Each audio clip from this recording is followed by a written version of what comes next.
बुद्ध कितने सरल दिखते हैं। तन पर एकमात्र वस्त्र, हाथ में एकमात्र भिक्षा पात्र।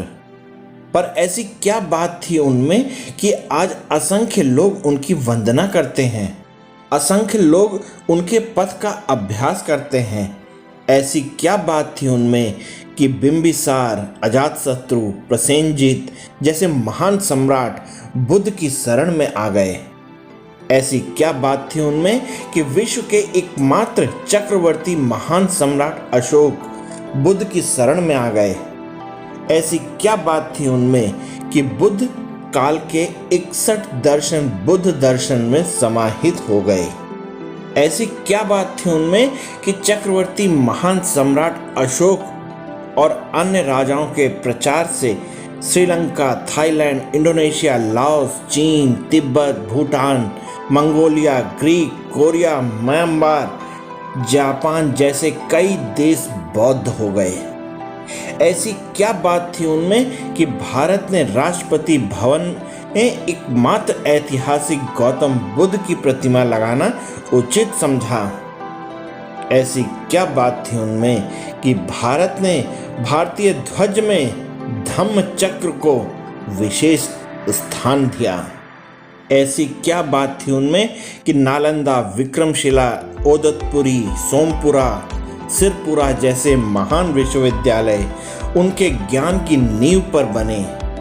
बुद्ध उसे कहते हैं जो पूर्णतः जाग गया हो, जिसकी तृष्णा, द्वेष, ईर्ष्या खत्म हो गई हो, जो पूर्णतः मुक्त हो, जिसके सारे संखार खत्म हो गए हों, अर्थात जो किसी फूल के खिलने को भी उसी प्रकार देखता हो जैसे किसी बच्चे के जन्म को, और जो किसी पत्ते के झड़ने को वैसे ही देखता हो जैसे अपने माता की मृत्यु को, जो सुंदर असुंदर को एक सा देखता हो, जो पूर्णतः मध्य में आ गया हो, जिसकी करुणा सभी जीव निर्जीव के लिए बराबर हो। सरल शब्दों में कहा जाए तो उन्होंने सत्य को कड़वा नहीं बल्कि मीठा बताया। जस का तस बताया। उन्होंने ये तो बताया कि संसार दुख और पीड़ा से भरा पड़ा है, पर यह भी बताया कि इस दुख और पीड़ा को समाप्त किया जा सकता है। उन्होंने ये भी बताया कि कैसे दो भाइयों के बीच सुलह की जाए, और ये भी बताया कैसे दो देशों के बीच सुलह की जाए। उन्होंने एक गरीब का भी दुख समझा और एक अमीर का भी। उनका मार्ग सभी अंतर को खत्म करने वाला है।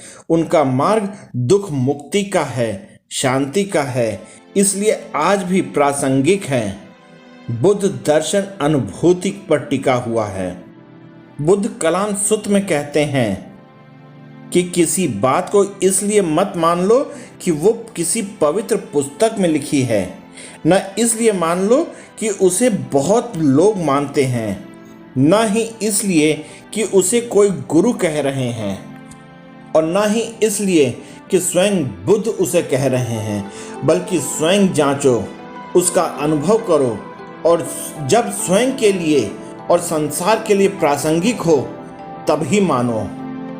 यही सूत्र बुद्धिज्म को विज्ञान से जोड़ देता है, और इसी आधार पर बुद्धिज्म को वैज्ञानिक भी कहा जाता है।